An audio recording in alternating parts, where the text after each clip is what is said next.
का असर हमारी इक्तिसादियत पर पड़ा है। आमदनी का जरिया भी कम हुआ है, लिहाजा सरकार को चाहिए कि प्रॉपर्टी टैक्स के निफाज में लोगों को मोहलत दी जाए। गुलाम नबी आजाद।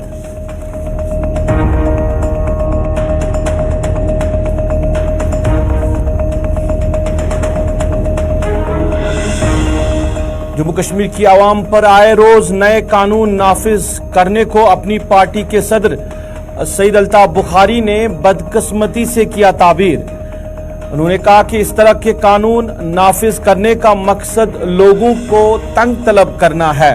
गवर्नर, इंतजामिया और बीजेपी एक ही सिक्के के दो हिस्से हैं, दोनों का मकसद है लोगों को रुलाना।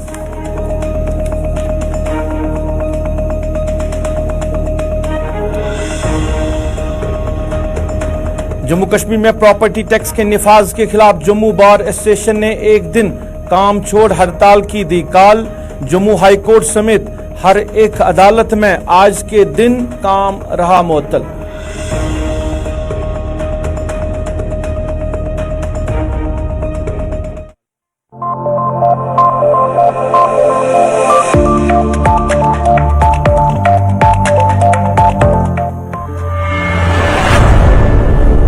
अस्सलाम वालेकुम नाज़रीन, सफर के 4 बजे हैं। आप स्पेशल रिपोर्ट देख रहे हैं गुलिस्तान के श्रीनगर स्टूडियो से बराह रास्त अपने मेजबान सईद रूफ फारूकी के साथ। नाज़रीन, आज स्पेशल रिपोर्ट में बात करेंगे हम प्रॉपर्टी टैक्स के हवाले से, क्योंकि सियासी लीडरान का इस पे रद्द-ए-अमल जो है वो आ रहा है और हर एक सियासी जमात का यही मकसद है कि ये जो कानून नाफिज किया गया है सरकार की तरफ से जम्मू कश्मीर के लोगों के लिए, इसको फिलहाल मुअत्तल रखा जाए। क्योंकि कई लीडरान का ये कहना है कि इक्तिसादी तौर पर यहाँ के लोगों की हालत अभी बेहतर नहीं है। और कई सियासी लीडरान ने, गुलाम नबी आज़ाद, मोहम्मद अल्ताफ बुखारी, इसके साथ साथ काउंसलर्स ने भी आज बात की है। और बार एसोसिएशन जम्मू ने आज काम छोड़ हड़ताल किया है। वहाँ पे कोई आज काम नहीं हुआ है जम्मू के हाई कोर्ट में और जो बाकी वहाँ पे अदालतें हैं, क्योंकि उन्होंने कहा कि ये कानून जो लाया गया है इसको जल्द से जल्द वापस लिया जाए।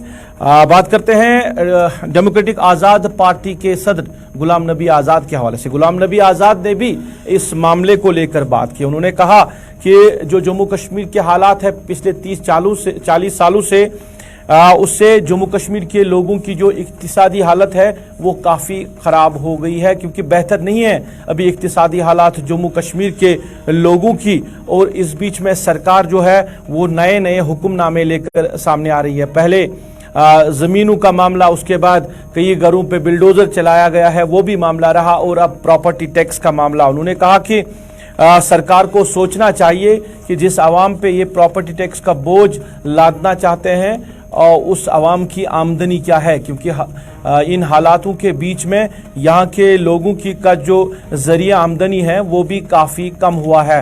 यानी हॉर्टिकल्चर भी मुतासिर हुआ है, हर एक शोबे में यहाँ के आवाम को मुश्किलात हो रही है, हर एक शोबा मुतासिर हुआ है।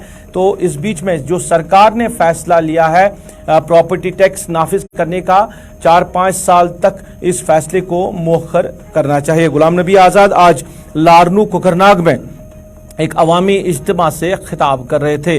अवामी इज्तिमा में उनके साथ पार्टी के बाकी लीडरान भी मौजूद रहे। इसके साथ साथ गुलाम नबी आज़ाद ने फिर जम्मू कश्मीर के मामलात को लेकर मीडिया के साथ भी बात की। जम्मू कश्मीर में गुज़श्ता 33 बरसों से जो हालात है, हमारे इक्तिसादी हालात जो है मिलिटेंसी की वजह से जो खराब हो गए हैं, बेकारी, बेरोजगारी कई हजार गुना बढ़ गई है। और इन हालात में अब हम उनसे ज़मीन भी छीन लें, उन पे बिजली का टैक्स भी बढ़ाएं, उनका घर का टैक्स भी बढ़ाएं, उनका प्रॉपर्टी टैक्स भी बढ़ाएं, तो लाएंगे कहाँ? आमदनी का जरिया बहुत कम हो गया है इन 33 सालों में। और गुज़श्ता 4-5 सालों से जब से आर्टिकल 370 खत्म हुआ या यूटी बनी और उसके बाद कोविड आ गया और कमर टूट गई है लोग। तो बहुत सारे हमारे अवाम हैं, राशन जो 35 किलो था वो 5 किलो हुआ। तो किसी किस्म की राहत हमारे लोगों को नहीं है। किसी किस्म की आमदनी नहीं है। जहाँ आमदनी नहीं है तो टैक्स कैसे भरेंगे? तो इसलिए मैं सरकार से अपील करूंगा कि इसे कुछ 4-5 साल तक अभी रोकना चाहिए, जब तक हमारी इक़्तिसादी हालत बेहतर न हो। टूरिज़्म 5-6 साल मुतवातर चले, मुसलसल चले, हमारा हॉर्टिकल्चर उसका मार्केट में अच्छी तरह से जाए, ट्रांसपोर्ट उनको अवेलेबल हो टाइम से, वो रुके नहीं यहाँ बानहाल टनल पे, सीधा जाए एम्बुलेंस की तरह। यहाँ हमारा हैंडीक्राफ्ट है वो एक्सपोर्ट हो जाए। नाज़रीन, प्रॉपर्टी टैक्स को निफाज करने के हवाले से जम्मू कश्मीर अपनी पार्टी के सदर सैयद अल्ताफ बुखारी ने भी आज बात की। जम्मू में मीडिया नुमाइंदों से अल्ताफ बुखारी ने बात करते हुए कहा कि 5 अगस्त 2019 के बाद इस तरह के हालात बनाए गए जम्मू कश्मीर में और इस तरह के फैसले लाए गए, जिसके बाद सैयद मोहम्मद अल्ताफ बुखारी ने अपनी पार्टी का वजूद इसी मकसद से लाया कि ताकि जो लोगों के लिए ये फैसले लाए जाते हैं, इन फैसलों के हवाले से बात करें। और असल मकसद था अपनी पार्टी का वजूद में आना यही कि लोगों के लिए बात करें, लोगों को कैसे तहफ़्फ़ुज़ मिले, उसके लिए सामने आया। अल्ताफ बुखारी ने कहा कि बीजेपी का जो जम्मू कश्मीर यूनिट है वो हालांकि सरकार दिल्ली में बीजेपी की है, मगर जो यहाँ बीजेपी जम्मू कश्मीर की बीजेपी है उनका कुछ यहाँ पे चलता नहीं है, क्योंकि अगर उनका चलता तो वो इन मामलात को लेकर मुदाखलत करते। क्योंकि जो सियासतदान है, हर एक सियासतदान को आखिरकार लोगों के पास ही जाना पड़ेगा वोट हासिल करने के लिए। जब लोग हमें वोट देंगे तब हम जो है मुंतखब होकर आ सकते हैं, तब हम कोई सरकार बना सकते हैं। उन्होंने कहा कि ये जो फैसले किए जाते हैं, जिस तरह का नए कानून लाए जाते हैं, ये लोगों को तंग तलब करने के लिए लाए जाते हैं। गवर्नर इंतजामिया हो या बीजेपी हो, ये दोनों का मकसद यही है कि किस तरह लोगों को तंग तलब किया जाए, किस तरह लोगों को रुलाया जाए। उन्होंने कहा वक्त आने पर ये जो सारे कानून गवर्नर डिस्पेंसर में लाए गए हैं, ये सारे रोल बैक किए जाएंगे। देखिए साहब, ये चीजें तो कुछ हमारे हाथ में भी हैं। खुद ये क्या 2 महीने इलेक्शन ना करे और 3 महीने ना, चौथे महीने करेंगे। आपको मैंने कहा है ये सब चीजें रिव्यू होंगी, ये सब चीजें रिव्यू होंगी। अपोज किया, उन्होंने कहा कि हम कश्मीर में लागू नहीं होने देंगे। क्या वहाँ पर म्युनिसिपल, क्योंकि उसको पता है कि उसको अपने प्रेसिडेंट के पास जवाब देना है, उसको पता है उसको अपने लोगों के पास जवाब देना है। यहाँ जम्मू के मेयर को भी पता है, जम्मू के लीडरों को भी पता है कि इनको जवाब किसी के पास नहीं देना है, इनको वोट दिल्ली से ही आ। जो चीज़ें भी लोगों के हित में नहीं हुई हैं, ये तो जितने खंजर इन्होंने घुसेटे हैं जम्मू कश्मीर के लोगों की छातियों में, मैं नहीं कहता हूँ पीठ में, छातियों में, इन सब को रिव्यू किया जाएगा। यही नहीं है, हम भूल जाते हैं, इंसानी यादाश्त बहुत बड़ी कम होती है, हम भूल जाते हैं। अब याद करो ना, हमारे बच्चे कितने यहाँ एजुकेशन पे बैठे हैं, बॉर्डर बटालियन, वो अकाउंट्स असिस्टेंट, कितने नहीं, कोई नहीं, कौन कौन नहीं बैठा है। पकड़ो ना, क्यों नहीं पकड़ रहे हो उनको? अगर कहते हो पेपर आउट हो गए, बच्चों ने सवर किया, वो क्यों नहीं जेल गए? वो अफसर जो इसमें मुलविस थे, जिन्होंने वो उस एजेंसी को लगाया, वो क्यों नहीं जेल गए अभी तक? क्या उसमें क्या किसकी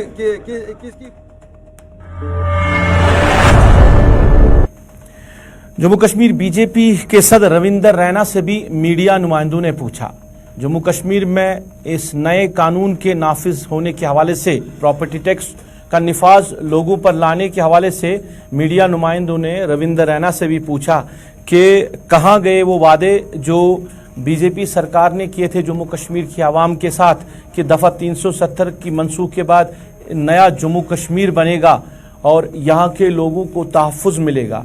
जो कुछ 70 सालों के अंदर नहीं हुआ, अब वो अवाम को दिया जाएगा, जम्मू कश्मीर में तामीर व तरक्की होगी। ये पूछा रविंदर रैना से मीडिया नुमाइंदों ने जम्मू में। रविंदर रैना ने कहा कि ये सारा जो मामला है, ये कानून जो लाया गया है, ये बीजेपी ने नाफिज नहीं किया, मगर गवर्नर इंतज़ामिया ने नाफिज किया है। गवर्नर इंतज़ामिया से इस मामले पर बात ज़रूर होगी। जब गवर्नर साहब वापस आएंगे तो उनके साथ बात होगी और इस कानून को वापस लेने की बात ज़रूर करेंगे। माननीय लेफ्टिनेंट गवर्नर साहब से बात करेंगे और ये सारा विषय जो है एक बार ठीक तरीके से पब्लिक डोमेन में आना चाहिए, क्या विषय था, क्यों हुआ, उसके क्या रीजंस थे, एक बार वो बात करनी पड़ेगी। माननीय लेफ्टिनेंट गवर्नर साहब जम्मू कश्मीर में नहीं हैं। मैंने सुना है कि वो अपने गृह राज्य में गए हुए हैं, 1-2 दिन में आने वाले हैं। उनके आने पर बातचीत होगी, बात करेंगे उनसे। परेशान है और वो अपने घर के, वो जम्मू कश्मीर के लोग परेशान है, क्या उन्हें चिंता नहीं है जम्मू कश्मीर के लोग? बात करेंगे। बात कब करेंगे? भाजपा में केंद्र में सरकार आपकी और फिर बात होगी। देखिए, क्या लगता है कि आपके बात किससे करेंगे? देखिए, बात क्यों नहीं करते? देखिए, भारतीय जनता पार्टी ने तो कोई टैक्स लगाया नहीं, तो आपका मैंने तो कोई टैक्स लगाया नहीं है। डायरेक्टली इनडायरेक्टली गवर्नमेंट आती है। आपको क्या लगता है कि ये बीजेपी ने टैक्स लगाया? बीजेपी किसके हैं? मेयर आपके हैं, गवर्नमेंट आती है, सेंट्रल गवर्नमेंट आती है। देखिए, जो अपनी राय क्या है इस पे वो बताइए। मेरी राय ये है, अगर कहीं कोई संवैधानिक प्रशासन को लगता था कि कोई निर्णय लेना है, पहले ये विषय जनता के बीच में पब्लिक डोमेन में लाया जाता। यकीनन जम्मू कश्मीर के लोग हमेशा राष्ट्रवादी भावना को उन्होंने हमेशा आगे बढ़ाया है, मजबूत किया है। राष्ट्र नाज़रीन, जम्मू सूबे में आज अदालतें बंद रही, काम छोड़ हड़ताल रही। जम्मू अदालतें में हाईकोर्ट समेत जो बाकी वहां पे अदालतें हैं वहां पे आज काम नहीं हुआ है, क्योंकि जम्मू बार एसोसिएशन ने आज प्रॉपर्टी टैक्स नाफिज करने को लेकर आज हड़ताल की कॉल दी थी, काम छोड़ हड़ताल की कॉल दी थी। और जो बार एसोसिएशन के जिम्मेदारान हैं उनका कहना था कि जब सरकार ने ये फैसला लिया तो उन्हें लोगों के साथ भी बात करनी चाहिए थी, उन्हें जो इलेक्टेड रिप्रेजेंटेटिव्स हैं उनके साथ भी बात करनी चाहिए थी कि ये कानून लाने से क्या कुछ होगा, किस तरह आवाम से ये टैक्स लिया जाएगा और इससे आवाम को या गरीब लोगों को किस तरह नुकसान होगा। ये सारे मामला जो है ये सरकार को पहले पब्लिक डोमेन में लाने चाहिए थे, फिर इस तरह जो कानून है ये नाफिज करना चाहिए थे। अब आए रोज यहाँ पे कानून नाफिज होते हैं और ये कानून जो है ये जम्मू कश्मीर की आवाम पर इम्प्लीमेंट किए जाते हैं जोर जबरदस्ती के साथ।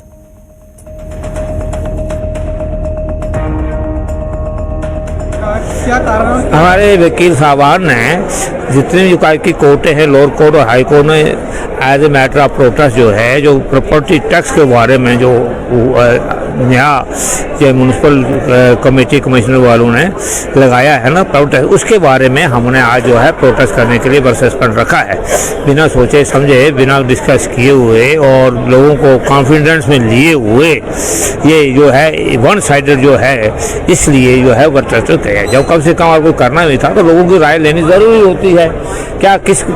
क्या कैटेगरी है, कौन सी सिस्टम है, कौन सी किस प्रॉपर्टी पर लगाना चाहते हैं, किस पर नहीं लगाना चाहते हैं। अरसे से जम्मू में जो है म्यूनसिपल कॉर्पोरेशन चल रही है ना, जब से ये जम्मू चल रहा है तो इससे पहले भी तो डेवलपमेंट होती ही थी, इससे पहले भी तो ये सब सिलसिला चलता था। ऑल ऑफ सडन जो है इन्होंने जो फैसला लिया है ये एक आर्बिट्रेटरी फैसला है और इसको जो है वो पब्लिक पूछना चाहती है कि क्यों लिया है थोड़ा बहुत, इसलिए उसी के प्रोटेस्ट में हमने ये आज वर्सेस किया। आप फिलहाल तो आज के लिए ही था, आप देखते हैं आगे क्या फैसला होता है करें।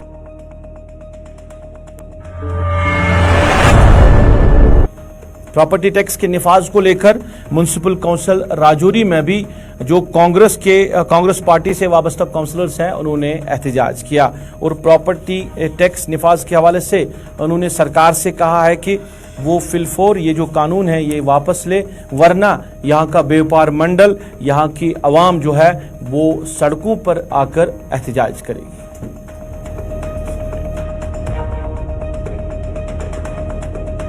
आज हमारा जो प्रोटेस्ट था म्यूनसिपल काउंसिल के, हमारे जो इंडियन नेशनल कांग्रेस के काउंसिलर हैं उनकी तरफ से था कि जो ये हमारा प्रॉपर्टी टैक्स लगाया जा रहा है उस पे ये प्रोटेस्ट हमने धरना रखा है तो नाल के बाहर।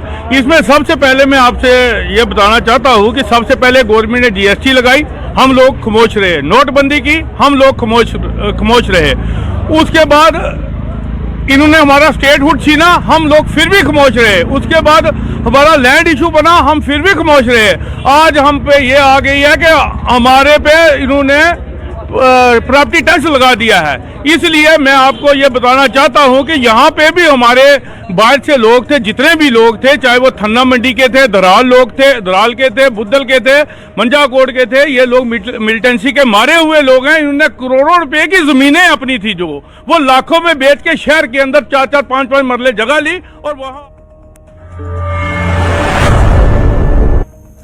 नाज़रीन, जम्मू कश्मीर के मुख्तलिफ महकूमों में यहाँ पे जो कैजुअल है या डेली वेजर्स हैं वो काम कर रहे हैं और अपने फ़राइज़ कई सालों से अंजाम दे रहे हैं। चाहे किसी महकमे का कोई भी काम हो, ये लोग करने के लिए तैयार रहते हैं हर वक्त। और कई सालों से इन लोगों की डिमांड भी रही है कि सरकार इनको मुस्तकिल करे, चाहे यहाँ की सरकारें हो या आज का जो गवर्नर इंतज़ामिया है। हर बार इन्होंने सरकारों के सामने अपनी डिमांड रखी है कि ये खुश असलूबी से और ईमानदारी से अपना काम अंजाम दे रहे हैं, तो क्यों इन लोगों के हवाले से सरकार कोई फैसला नहीं ले रही। हालांकि जो पिछली यहाँ पे सरकारें रही है उन्होंने कमेटियां भी तश्कील दी है इन लोगों के हवाले से और कई बार इनको कहा गया कि आपको मुस्तकिल भी किया जाएगा, मगर कोई खातिर खा फैसला जो है वो आज तक सरकारों ने नहीं लिया है। आर्टिकल एब्रीगेशन के बाद जब यहाँ पे गवर्नर रूल नाफिज हुआ और यहाँ पे लेफ्टिनेंट गवर्नर जो है वो कार्यकाल संभाल रहे हैं, उनको लेफ्टिनेंट गवर्नर से भी उम्मीद थी, क्योंकि कई बार वफूद की सूरत में इन्होंने अपने जो मुतालबात है वो लेफ्टिनेंट गवर्नर तक पहुँचाए कि शायद लेफ्टिनेंट गवर्नर ही इनके इस जो लॉन्ग पेंडिंग मसला है इसकी तरफ तवज्जो देंगे और कोई खातिर खा जो फैसला है इनके हक में किया जाएगा। और आप लोगों की नज़र में कुछ दिन पहले एक ऑर्डर आया होगा जो सरकार ने इजरा किया और सरकार ने जो कैजुअल्स है, डेली वेजर्स है, इनके हक में जो ऑर्डर जारी किया है उसमें कहा गया है कि जो आप उजरत ले रहे हो, अगर हम दिन के हिसाब से बात करें तो 300 रुपये ये अभी तक उजरत ले रहे हैं, जो महाना 9,000 रुपया बनता है। अब उस 300 की उजरत में 11 रुपया इजाफा किया गया, यानी जो 9,000 वो सैलरी ले रहे हैं उसमें अब 300 रुपया तकरीबन जो है इजाफा होगा। ये सरकार ने फैसला लिया है कैजुअल और डेली वेजर्स को लेकर, जिसके बाद यहाँ के जो आम लोग भी, यहाँ के जो सियासतदान हैं या जो ट्रेड यूनियंस हैं, सब ने इस फैसले के खिलाफ कहीं ना कहीं सरकार की नुक्ताचीनी की है। पहले हम आप तक बात पहुंचाएंगे जो साबिका ट्रेड यूनियन लीडर रह चुके हैं और आज वो पीपल्स कॉन्फ्रेंस के प्रोविंशियल प्रेसिडेंट खुर्शीद आलम ने इस मामले को लेकर क्या कुछ कहा है। उन्होंने भी सरकार के इस फैसले की नुक्ताचीनी की है। उन्होंने क्या कुछ कहा ये आप सुनिए, उसके बाद जो PHC एम्प्लॉयज यूनियन के प्रेसिडेंट है उनसे भी इस मामले को लेकर बात करेंगे। रियासत जम्मू कश्मीर के लाखों लोगों के मफाद में एक बात है, minimum wages act which is in Vogue in Delhi, in other parts of the country, particularly in UTs, उसको यहाँ पे क्यों लागू नहीं किया जाता है। 11 रुपए का इजाफा आज के प्राइस इंडेक्सेस को देखते हुए एक मजाक है और मुझे खैस मजाक है। सेंट्रल वेज एक्ट जो है, मिनिमम वेज एक्ट को लागू किया जाना चाहिए। 18,000 रुपये अनस्किल्ड लेबर और 21,000 रुपया स्किल्ड लेबर को दिया जाना चाहिए। That is the only solution, जिससे थोड़ी सी राहत इन लोगों को मिलेगी जो साल से रेगुलराइजेशन का मुतालबा कर रहे हैं। सजाद परे हमारे साथ जुड़े हैं जो कि PHC एम्प्लॉयज जो यूनियन है कैजुअल्स और डेली वेजर्स के, उनके प्रेसिडेंट हैं। इन्होंने भी इस मामले को लेकर बात की है। उन्होंने कहा कि जो हमारी जदोजहद काफ़ी वक्त से चल रही है, उस जदोजहद का सिला हमें सरकार ने ये दिया है कि 11 रुपया हमारी जो उजरत है उसमें इजाफा किया गया। सजाद, आपका खैर मकदम है। जानना चाहेंगे सरकार का फैसला, सरकार ने फैसला लिया है कि आपकी जो उजरत है दिन के हिसाब से या बात करें या माहाना हिसाब से बात करें तो 11 रुपये आपकी उजरत में इजाफा हुआ, यानी 300 ले रहे थे, अब 311 रुपया जो है वो उजरत दी जाएगी एक कैजुअल को, एक डेली वेजर को। तो जो आपकी लॉन्ग स्ट्रगल थी मुस्तकिली के हवाले से, एक तो उस पर जानना चाहेंगे, दूसरा ये फैसला सुनकर, ये जो ऑर्डर आपने देखा उसके बाद आपका क्या रिएक्शन रहा? हम इसलिए जदोजहद नहीं कर रहे थे कि हमें मिनिमम वेज एक्ट में 311 रुपए का इजाफा करके हमें मिनिमम वेज एक्ट दे दिया जाएगा। हमारी जो डिमांड थी वो रेगुलराइजेशन की डिमांड थी, जिसके हवाले से सरकार ने भी ऐलान किया था, जिस सरकार ने भी वादे किए थे, honourable prime minister of India ने भी वादा किया था, ऑनरेबल होम मिनिस्टर साहब ने भी जम्मू में भी इस हवाले से ऐलान किया था। लेकिन अचानक जो इन्होंने मिनिमम वेज एक्ट का ऐलान किया कि हम इसमें एक कमेटी बनाने जा रहे हैं, और उस कमेटी ने जब रिपोर्ट सबमिट की तो उस रिपोर्ट को देखते हुए हम उस वक्त भी हैरान हो गए थे, और आज हमें लग रहा था कि जो लेफ्टिनेंट गवर्नर साहब ने कहा था कि हम इंटरिम रिलीफ दे रहे हैं 75 रुपीज का, उसके बाद मिनिमम वेज एक्ट लागू किया जाएगा। एक कमेटी तश्कील दी गई, जिस कमेटी ने ये रिपोर्ट तैयार की उसने जब 11 रुपए का इजाफा किया और 11 रुपए की सजेशन दी तो हम दंग रह गए ये देख के कि इन्होंने किस चीज को मद्देनजर रखते हुए ये 11 रुपए की रेट मुकर्रर की है। क्या इन्होंने प्राइस इंडेक्स को देखा? क्या आज की जो कीमतें आसमान को छू रही है, महंगाई की आसमान को छू रही है, गैस सिलेंडर को आप ले लो, दाल चावल सरसों के तेल की कीमत ले लो, दूध की कीमत ले लो, या बाकी बिजली फीस आप देखो, वाटर टैक्स आप देखो, जो बाकी चीजें यहाँ पे है जो टैक्स हम दे रहे हैं, उन चीजों को देखकर सरकार हमसे हजारों की तादाद में टैक्स ले रही है, हजार की तादाद में टैक्स ले रही है, और देने के लिए जब सरकार आ जाती है तो 11 रुपए से आज की इस दौर में किसकी जिंदगी चल सकती है। मेरी एक गुजारिश होगी सरकार से, जिस कमेटी ने ये रिपोर्ट तैयार की है वो भी ब्यूरोक्रेसी में है, इसी जम्मू कश्मीर में रह रहे हैं, इसी जम्मू कश्मीर में इस वक्त राज कर रहे हैं। अगर हमारा घर 11 रुपए से चलेगा तो मेरी गुजारिश है उनके भी तनख्वाह में भी कटौती की जाए, क्योंकि फिर उनकी तनख्वाह तो बहुत ज्यादा है, वो तो लाखों में तनख्वाह ले रहे हैं, फिर वो लाखों की तनख्वाह किस लिए ले रहे हैं? अगर 11 रुपए में एक शख्स का घर चल सकता है तो 1 लाख रुपए देने का मकसद क्या है? और दूसरी बात, जम्मू कश्मीर के साथ साथ अगर लद्दाख यूटी की बात करेंगे, जम्मू कश्मीर लद्दाख के साथ मुंसलिक था कल तक, एक ही स्टेट थी, वहां पे 450 रुपया आपने किए। दिल्ली जम्मू पूरे मुल्क का दिल है, वहां पे आप 600 रुपए से 800 रुपए दे रहे हैं, यानी कि 12,000 से 22,000 रुपया आप दे रहे हैं। और कश्मीर के साथ अगर आप कह रहे हैं कि पूरे मुल्क में एक कानून लागू किया जाएगा, एक संविधान, एक विधान, एक प्रधान और एक कानून होगा, तो जम्मू कश्मीर के साथ सोचने में का सलूक क्यों? क्या कि आरजी मुलाजमीन को अगर दिल्ली में आप 12,000 से 18,000 रुपए दे रहे हो, तो कश्मीर के जम्मू कश्मीर के डेली वेजर्स, आरजी मुलाजमीन जो आपका बुनियादी काम चला रहे हैं, तो उनके तनख्वाह में खाली 11 रुपए का इजाफा क्यों? ये 1100 का इजाफा होना चाहिए। यहाँ के हालात को मद्देनजर रखते हुए, यहाँ के मौसम को मद्देनजर रखते हुए 1100 रुपए का इजाफा होना चाहिए। लेकिन आप 11 रुपए सजाद मिनिमम वेज एक्ट में सरकार ने आपको लाया है, अब 11 रुपए ही इजाफा हुआ है, मगर जो जिस एक्ट की आप डिमांड कर रहे थे उस एक्ट में आपको लाया गया है, मिनिमम वेज एक्ट में आपको लाया गया है। जो आपकी स्ट्रगल चल रही है मुस्तकिली के हवाले से, तो क्या लग रहा है आपको, जो सरकार ने अभी ऑर्डर जारी किया है, क्या लग रहा है आपको कि मुस्तकिली के हवाले से कोई सरकार सीरियस है, कोई फैसला ले सकती है? देखिए, ये हजारों खानदानों के साथ मजाक है, ये उनके जख्मों पर नमकपाशी के बराबर है। सरकार, इससे लग रहा है कि सरकार इस मामले में सीरियस नहीं है। सरकार के सामने 61,000 फैमिलीज का मामला है, जो लाखों नफूस पर मुश्तमिल है। लगभग 5 लाख नफूस डेली वेजर्स, कैजुअल लेबरर्स के साथ वाबस्ता है, 5 लाख नफूस इसके साथ वाबस्ता है। उनके साथ आपने मजाक कर दिया, ये कहां का इंसाफ है? आप दिल्ली में 600 से 12,000 रुपए दे रहे हो, और यहाँ पे आप 11 रुपए दे के हमारा मुंह बंद करना चाहते हो। हम अपने मुतालबा से आखिर में जानना चाहूंगा, अब तो जो ऑर्डर आया है वो आपने देखा, तो अगला कदम क्या होगा आपकी तरफ से, जो कैजुअल डेली वेजर्स जो एसोसिएशन है उनकी तरफ से, या ट्रेड यूनियन की तरफ से, या इजैक की तरफ से? क्योंकि इस फैसले को लेकर हालांकि सभी जो अंजुमन है सबने बात की है, तो अगला कदम क्या होगा? देखिए, हमने इसको पहले ही मुस्तरद कर दिया है। इन्होंने 1948 मिनिमम वेज एक्ट की उसकी खिलाफवर्जी जो सरकार ने खुद बनाया हो उसकी वायलेशन कर रहे हैं, अपने गवर्नमेंट ऑर्डर्स की वायलेशन कर रहे हैं, पार्लियामेंट ऑफ इंडिया की तौहीन ये लोग कर रहे हैं। अब हमने सोचा है, हमने अपने लोगों के साथ बात की, तो सरकार से एक बार फिर हम गुजारिश करेंगे आपके प्रोग्राम के जरिए से, अगर सरकार अपने रवैये में तब्दीली लाती है, नजरसानी करती है इस ऑर्डर पे, मिनिमम वेज एक्ट हमारा दूसरा मुतालबा है रेगुलराइजेशन इंप्लीमेंट की जाए, रेगुलराइजेशन के हवाले से ऑर्डर इशू किए जाए। दूसरा मुतालबा हमारा मिनिमम वेज एक्ट उन लोगों के लिए था जिन लोगों ने अभी 10 साल पूरे नहीं किए हैं। सरकार से हमारा मुतालबा होगा यूटी के तर्ज पे, जो बाकी यूटीज है दिल्ली वगैरह, उनके तर्ज पे अगर मिनिमम वेज एक्ट लागू किया गया तो ठीक, अगर नहीं किया तो हमें अपने फैमिलीज को लेके बहुत शुक्रिया सजाद परे जुड़ने के लिए। सजाद परे जो कि कैजुअल डेली वेजर्स यूनियन जो है उनके प्रेसिडेंट कह रहे थे कि सरकार ने उनके साथ मजाक किया है। ये उस स्ट्रगल का जो वो पिछले कई सालों से कर रहे हैं उसके हवाले से सरकार ने जो मिनिमम वेज एक्ट लाया है और उस एक्ट में लेकर लद्दाख, दिल्ली और कश्मीर में जब बात करते हैं तो इतना फ़र्क क्यों? लद्दाख में 450 तक जो कैजुअल डेली वेजर है वो पहुंच चुका है, दिल्ली में वो 800 भी पार कर चुका है और कश्मीर के साथ ये सौतेली माँ का सलूक क्यों? सरकार का इसका जवाब दें।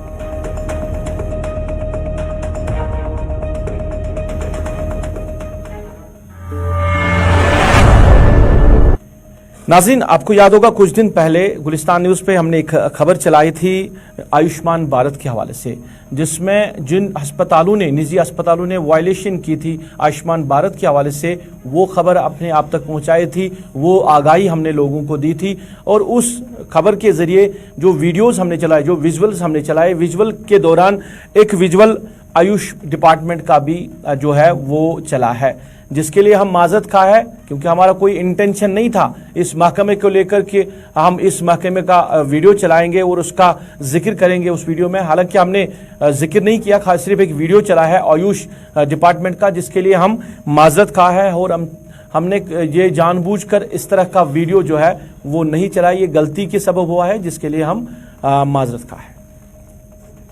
चलिए नाज़रीन, इसके साथ ही अभी तक के स्पेशल रिपोर्ट में बस इतना ही। आप गुलिस्तान न्यूज़ के साथ जुड़े रहे। गुलिस्तान न्यूज़ पे खबरों का सिलसिला जारी रहेगा। इस वक्त के लिए अपने मेज़बान को इस वादे के साथ दीजिए इजाज़त। आप खुश रहेंगे, आबाद रहेंगे, हमें भी अपनी नेक दुआओं में याद रखेंगे।